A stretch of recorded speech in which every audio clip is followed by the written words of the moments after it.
31st night కి farm house book చేసుకుని friends తో ఎంజాయ్ చేయాలనుకుంటున్నారా? అయితే వెంటనే డోసే యాప్ ని డౌన్లోడ్ చేసుకుని బుక్ చేసుకోండి.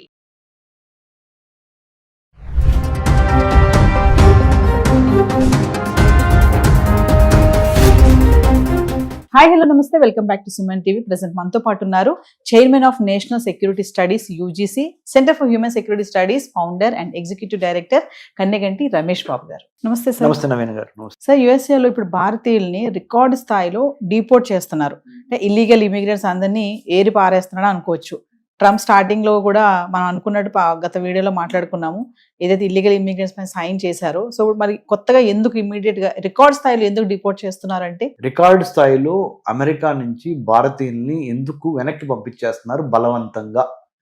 బలవంతంగా డిపోర్టేషన్ అనేది ఇంగ్లీష్ వర్డ్. తెలుగు వర్డ్ ఏంటంటే బలవంతంగా నిర్బంధించి గెంటేస్తున్నారా, తోసేయటం ఆ దేశం నుంచి వెనక్కి.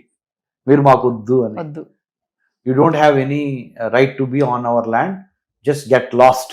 ఇంగ్లీష్ లో అట్లా అంటారు వాళ్ళు ఎక్స్ప్రెషన్. ఎందుకు? రీజన్స్ ఏంటంటే, అంత మొదలు కొన్ని తప్పులు మనం చేస్తున్నాం. అంటే let's be very honest about it. ఆ తప్పులు ఇదివరకు అంత ముందులున్న ప్రభుత్వాలు, అమెరికాలో అంత ముందులున్న ప్రభుత్వాలు పట్టించుకోలేదు.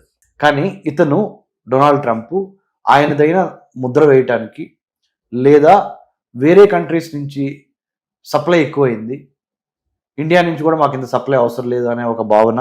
మూడోది, ఒక ఎగ్జాంపుల్ కనుక సెట్ చేయకపోతే కఠినమైనా కానీ, మోదీ గారితో ఉండే ఫ్రెండ్షిప్ మోదీ గారితో ఉంటుంది నాకు, కానీ తప్పుని తప్పుగా నేను చెప్పకపోతే రేపొద్దున అది ప్రమాదం అయ్యే అవకాశం ఉంది అనే ఒక భావన. ఇట్లా 4-5 కారణాల ద్వారా వాళ్ళు డిపోర్టేషన్ చేస్తున్నారు. పేపర్ వర్క్ కరెక్ట్గా లేకపోయినా, దొంగ సర్టిఫికెట్లు పెట్టి దొరికినా, దొంగ ఫైనాన్షియల్ అకౌంట్స్ ఎంత చూపించినా, సోషల్ మీడియాలో అమెరికాలో ఉన్న రిపబ్లికన్ పార్టీకి వ్యతిరేకంగా కానీ, అమెరికన్ ప్రెసిడెంట్ అయిన డొనాల్డ్ ట్రంప్ యొక్క ఆలోచన విధానానికి వ్యతిరేకమైన కానీ, లేదా pro Arab and pro Palestine, pro ఇరాన్కి, ప్యాలెస్తైన్కి, అరబ్ కంట్రీస్కి, లేదా కొన్ని రకాలైన రివల్యూషన్స్, విప్లవాలకి సపోర్ట్ ఎవరు మాట్లాడినా వాళ్ళని ఇమ్మీడియట్గా డిపోర్ట్ చేసేయండి. అమెరికన్ ల్యాండ్ నుంచి బలవంతంగా సొంత ఫ్లైట్లు మనమే ఏర్పాటు చేసి ఆయా దేశాల వాళ్ళకి అప్పచెప్పేద్దాము అనేది ట్రంప్ తీసుకున్న నిర్ణయం. దాంట్లో భాగంగా భారతదేశానికి మునుపెన్నడూ లేనంతగా అమెరికన్ ఫస్ట్ ప్రెసిడెంట్ ఎవరు? 1789లో జార్జ్ వాషింగ్టన్. ఇండియాలో ఫస్ట్ ప్రెసిడెంట్ ఎవరు? 1947 తర్వాత మనకి 1950 వరకు, 1950 ముఖ్యంగా అంటే డాక్టర్ బాబు రాజేంద్ర ప్రసాద్ గారు.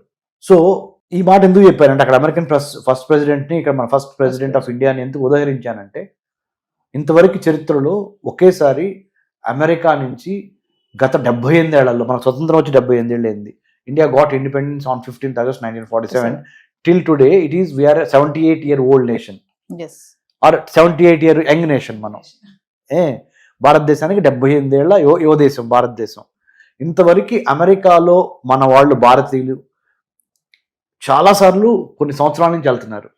మరి ముఖ్యంగా 78 సంవత్సరాల్లో గట్టిగా సగం అంటే 40 సంవత్సరాల నుంచి అమెరికాలో మన వాళ్ళు ఎక్కువ వెళ్తాం జరుగుతుంది.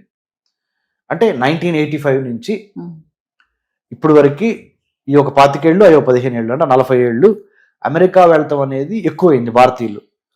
ఈ 40 ఏళ్లలో ఎన్నడూ లేని విధంగా ఒక 3000 నుంచి 5000 మంది వరకు ఇండియన్స్ని లాస్ట్ 1 yearలో, అంటే లాస్ట్ 12 నెలల్లో, ఇంకా డిసెంబర్ పూర్తి కాల 2025 వీఆర్ టాకింగ్ కదా, more than 5,000 Indians were deported back to India.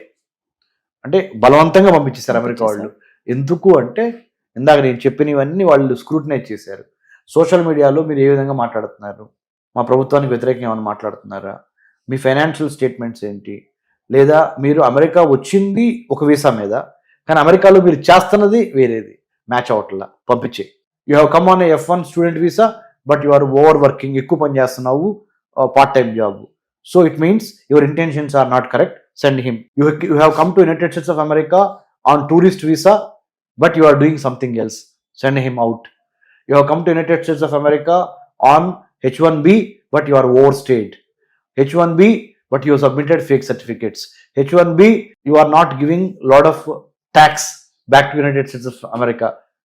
Pampichi, send him, deport. Like this, and also you have spoken against Republican Party. Yes. You have spoken against certain ideologies of Republican Party. Send him abroad. Send him back to India. So these are the reasons, madam. అంటే correct పాలసీతో వచ్చిన వాళ్ళకి welcome చెప్తాను. ఎవరైతే wrong roots లో వస్తారో, skills లేకుండా, talents లేకుండా వస్తారో అలాంటి వాళ్ళని డిపోర్ట్ చేసేస్తాను, అదేనా సార్ ఆయన ఉద్దేశం? Absolutely. Right kind of intent, right kind of content, right kind of character ఉన్న వాళ్ళతో నాకు ఎటువంటి ప్రాబ్లం లేదు. మీరు ఏదో విధంగా తిమ్మిని పంపించేసి మమ్మల్ని మభ్యపెట్టి మమ్మల్ని ఫూల్స్ అనుకొని మీరు దొంగ సర్టిఫికెట్లు, దొంగ వ్యవహారాలు చేస్తే మా దగ్గర ఇంటెలిజెన్స్ ఉంది. అది కూడా ఏమేమి ఇంటెలిజెన్స్ రకాలు ఉన్నాయి మేడం. అమెరికాలో ఇంటెలిజెన్స్, మా దగ్గర విజువల్ ఇంటెలిజెన్స్ ఉంది, ఇమేజరీ ఇంటెలిజెన్స్ ఉంది, ఆడియో ఇంటెలిజెన్స్ ఉంది, వీడియో ఇంటెలిజెన్స్ ఉంది, హ్యూమన్ ఇంటెలిజెన్స్ ఉంది. మీరు తప్పు చేశారని మిమ్మల్ని అందుకని పంపించేస్తున్నాము, డిపోర్ట్ చేసేస్తున్నాము. కాబట్టి better not to get into the wrong books, better not to fall for immediate temptation. Yes, అంటే ఒకసారి మనం క్లియర్ గా మాట్లాడుకుంటే సార్ ఫైనల్ గా, అంటే ట్రంప్ తీసుకున్న నిర్ణయాలు కరెక్టే, మన వాళ్ళ దగ్గర మిస్టేక్స్ ఉన్నాయని అనుకోవచ్చు అంటారా? తప్పనిసరిగా అందరి దగ్గర ఉన్నాయని నేను చెప్పట్లేదండి. 100 మంది లెట్సే హైదరాబాద్ నుంచి అమెరికా వెళ్దాం అనుకున్నారు. నేను ఒక పిహెచ్డి ఇన్ అమెరికన్ స్టడీస్ లో డాక్టరేట్ చేసి స్టూడెంట్స్ కి ఎంతో మందికి మా centre for human security studies CHSS ద్వారా మేము ఇంటర్న్షిప్స్ ఇస్తున్నాం అని చెప్పాను గత 13 ఏళ్లలో. సార్ ఏదో ఒక విధంగా అమెరికా వెళ్ళిపోదాము అనే వాళ్ళు, ఏదో విధంగా మా అమ్మాయిని అమెరికా పంపించేయండి అనేవాళ్ళు 100 మందిలో నేను హానెస్ట్ అన్నారు కదా మీరు, మనం తిట్టుకోవద్దు, 100 మందిలో 70 మంది ఏదో విధంగా మా అమ్మాయిను అమెరికా ఫ్లైట్ ఎక్కించాలి. అక్కడికి వెళ్ళి ఏం చేస్తారనే తర్వాత విషయం. చేయండి, స్టూడెంట్ గానే వెళ్ళండి, కానీ ఒక ఫాల్స్ ప్రెస్టేజ్. మా అమ్మాయి అమెరికాలో చదువుకుంటున్నారు, ఇది ఒక ఫాల్స్ ప్రెస్టేజ్. స్టూడెంట్స్ కూడా క్లారిటీ లేదు అసలు ఎందుకు వెళ్తున్నాం అనేది. పక్కనోడు వెళ్ళాడు, ఎదురోడు వెళ్ళాడు, అమెరికన్ గ్లామర్ ఉంది, అమెరికాలో డాలర్ డ్రీమ్స్ ఉన్నాయి, వెళ్ళిపోతున్నాం పోలో మనీ. రెండోది, మూడో కారణము దొంగ సర్టిఫికెట్లు, ఫైనాన్షియల్ చార్టెడ్ అకౌంటెంట్ ని వాళ్ళని మేనేజ్ చేసి, కంపెనీ సెక్రటరీలు మేనేజ్ చేసి, fake documents, fake bank statements, fake authorisations, 100కి 70 అని చెప్తాను, నేనే చెప్తున్నా. మీరు అడిగారు కదా హానెస్టీ. 30 మంది మాత్రమే right kind of intentions, right kind of content, right kind of mind సెట్తో వెళ్తున్నారు. సో మైండ్ సెట్లో మనం మార్చుకోవాల్సిన అవసరం ఉంది. ఎప్పుడైతే ఆ 70 ఇటుపడాలి అంటే right kind of mind set రావాలి. ఆ 30 ఇంకెడు తిరిగి ఎప్పుడైనా వెళ్ళి ఏదో ఒకటి అంటే. ఇంకోటి ఏంటంటే, మా దగ్గర మా పిల్లలు డబ్బు కొనేద్దాము, మా దగ్గర డబ్బు ఉంది, ఇన్వెస్ట్మెంట్ చేయగలము, నేను I wanted to send him for the social status. Please don't do that. If there is no requirement to send him abroad, don't send him abroad. Make your country great by giving and staying here. But at the same time, I am not saying you should not send your daughter or son to abroad. I am not saying that. Requirement unda, real necessity unda, real need unda. Student మా అమ్మాయిని America పంపిస్తే, లేదా వేరే కంట్రీస్కి పంపిస్తే, అక్కడ mind సెట్కి, అక్కడ కల్చర్కి, అక్కడ ఎడ్యుకేషన్ సిస్టమ్కి కావాల్సిన ప్రిపరేషన్ నేను చేశానా చేయలేదా? అంటే శాంతి సమయంలోనే యుద్ధానికి ప్రిపేర్ అవ్వాలి కదా, శాంతి సమయంలోనే యుద్ధానికి సన్నద్ధం కావాలి. యుద్ధం వచ్చినప్పుడు కత్తి పట్టుకొని యుద్ధం చేయరా అంటే చేయలేరు. కాబట్టి ప్రాపర్ ఓరియంటేషన్ ఇచ్చి, ప్రాపర్ గైడెన్స్ ఇచ్చి, proper discipline, determination and values చాలా important madam. In the age of artificial intelligence values important. Values అంటే ఏంటి?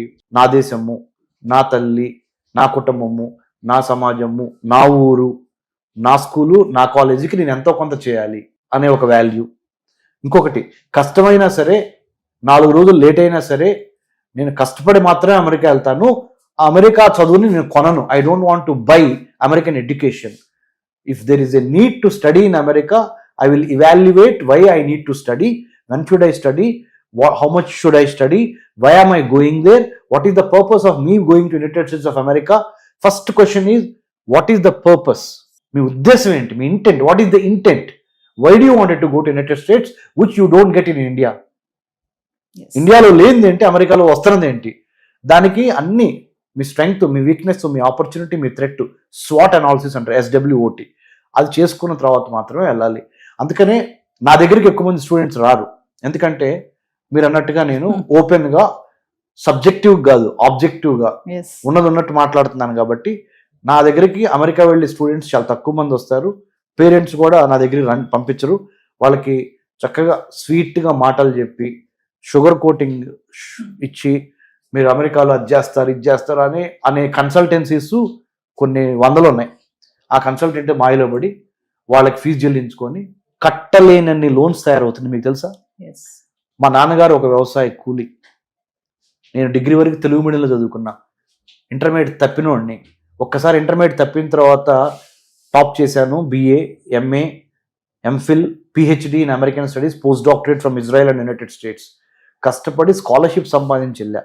నేను మళ్ళీ అదే చెబుతున్నా పేరెంట్స్కి, దయచేసి మీ అబ్బాయినో మీ అమ్మాయినో వాళ్ళు సరిగ్గా అన్నం తినట్లేదు, లేకపోతే సరిగ్గా అలుగుతున్నారు, పంపించకపోతే ఏడుస్తున్నారు, మన దగ్గర డబ్బులు ఉన్నాయి కదా, మన దగ్గర ఆస్తులు ఉన్నాయి కదా, తాకట్టు పెట్టి ఎడ్యుకేషన్ లోన్ తీసుకొని పంపిద్దాము, ఇది మానేయండి. ఎందుకు చెప్తున్నానంటే ఎడ్యుకేషన్ లోన్ అనేది ఒక పెద్ద ఉరితాళ్లాగా అమెరికాలో కానీ ప్రపంచంలో యూరోప్లో కానీ ఇమ్మీడియట్గా చదువైపోగానే ఉద్యోగాలు రావటం లేదు. దయచేసి దూరపు కొండల నులుపు ఎక్కడే కూర్చోబెట్టి కావాల్సిన సరైన నాలెడ్జ్, స్కిల్, యాటిట్యూడ్, విల్లు అన్నీ ఇచ్చి అప్పుడు యుద్ధంలోకి పంపించండి, ఒక అడుగు లేట్ అయినా. Okay, so this is my humble appeal to the parents. తెలుగులోనే చెప్తాను, సుమన్ టీవీ చూస్తున్న మన 2 రాష్ట్రాల్లో ఉన్న తెలుగు ప్రజలందరిలో తల్లిదండ్రులకి నేను చెప్పేది ఏంటంటే, త్వరపడి మీ అబ్బాయినో మీ అమ్మాయినో అమెరికానో విదేశాల్లో ఎడ్యుకేషన్ లోన్ తీసుకొని పంపించొద్దు. దయచేసి మెరిట్ స్కాలర్షిప్స్ వెతకండి. మీకు తెలియకపోతే మాలాంటి వాళ్ళని అడగండి. మెరిట్ స్కాలర్షిప్స్ ద్వారా మీ అబ్బాయి మీ అమ్మాయి అసలు ఈ ప్రపంచ పోటీ రంగంలో ఏ స్థాయిలో ఉన్నారో తెలుసుద్ది. వాళ్ళకు కూడా విలువ తెలుసుద్ది, మీరు పెట్టే లక్షల విలువ. బీటెక్ చదవడానికి 1 yearకి స్టాన్ఫోర్డ్ యూనివర్సిటీలో ఒక 1 crore అండి ఫీజు. నార్మల్ మిగతా యూనివర్సిటీస్ లో 70 లక్షలు, 40 లక్షలు, 30 లక్షల దగ్గర నుంచి స్టార్ట్ అయ్యి 1 కోటి రూపాయల వరకు ఉంది ఒక సంవత్సరం. అన్ని కోట్లు పెట్టాల్సిన అవసరం ఏంటండి? మళ్ళీ టెన్షన్, నా కొడుకు ఎట్లా ఉన్నాడు, నా కూతురు ఎట్లా ఉంది, గన్ వైలెన్స్ ఎక్కువైంది అమెరికాలో, రోడ్ యాక్సిడెంట్స్ ఎక్కువైనాయి, క్రైమ్స్ ఎక్కువైనాయి. ఇవి కాకుండా ఉద్యోగం వచ్చిద్దా అనే గ్యారంటీ ఉందా? లేదు. సెక్యూరిటీ లేదు. లేదు. మీరు ఫిజికల్ గా వాళ్ళు అక్కడ భౌతికంగా, కానీ వాళ్ళ మనసు ఇక్కడ, మీరు ఫిజికల్ గా ఇక్కడ, మీ మనసు అక్కడ. ఈ టెన్షన్ ఇదంతా వద్దు. రెడీ అయినప్పుడు మాత్రమే పంపించండి. ఇప్పుడు ఇదివరకు మనకి అనేవాళ్ళు పెళ్లికి ఒక వయసు వచ్చి రెడీ అయినప్పుడు మాత్రమే చేయండి అని. అలానే ఉన్నత విద్య, విదేశీ విద్య మోజులో ఉన్నత విద్య అనే దాన్ని ఒక అవకాశాన్ని దుర్వినియోగం చేసి త్వరపడి లోన్లు తీసుకొని లోన్లు తీర్చలేని సమస్య. ఎంతమంది పేరెంట్స్ నాకు ఫోన్ చేస్తున్నారంటే, సార్ మేము లోన్ తీసుకొని పంపించాం సార్, 2 semesters 3 semesters వరకు బాగానే ఉంది సార్, అతనికి అక్కడ ఒంట్లో బాగా తిరిగి వచ్చేసాడు, మరి లోన్ తీసుకొని మనం కట్టలేకపోతున్నాము, అతనికి ఏమో ఉద్యోగం సరిగ్గా అందట్లేదు, ఏం చేయాలి? ఇది ఒకటి. ఇంకోటి చెప్తానండి మేడం, బ్యాంక్స్ కొన్ని లోన్స్ ఇస్తున్నాయి మ్యాచింగ్ గ్రాంట్ కండిషన్తో. మీరు నా దగ్గర 50 రూపాయలు అడిగారు అనుకోండి లోను, మీరు కూడా 50 రూపాయలు పెట్టుకుంటే అప్పుడు 100 రూపాయలు, మీ 50 నా 50. బ్యాంక్ 50 రూపాయలు ఇస్తుంది, మీరు పెట్టుకునే పరిస్థితుల్లో లేరు ఆ 50 రూపాయలు. అందుకని ఒక్కోసారి మధ్యలో ఇరుక్కుపోతున్నారు స్టూడెంట్స్. ఇంకోసారి ఏం జరుగుతుంది, మీరు 50 రూపాయలు ఇస్తున్నారు, బ్యాంక్ 50 రూపాయలు ఇస్తామని ప్రామిస్ చేసింది, కానీ పెర్ఫార్మెన్స్ బాగోలేదని విత్డ్రా అయిన సందర్భాలు ఉన్నాయి. అప్పుడు మళ్ళీ స్టూడెంట్ అక్కడ ఇబ్బంది పడిపోతున్నాడు. సో దూరపు కొండలు నునుపు. అట్లని మిమ్మల్ని నేను అసలే అమెరికా వెళ్ళొద్దు, విదేశాలు వెళ్ళొద్దు అని చెప్పట్లేదు. కష్టపడి కడుపులో కసితో చదువుకొని టాలెంట్తో స్కాలర్షిప్ కొట్టి వెళ్ళటానికి నెంబర్ 1 ప్రయారిటీ ఇవ్వండి. Not education loan, not mortgaged assets. Yes. Thank you, sir. Thank you, Naveen garu. Jai Hind.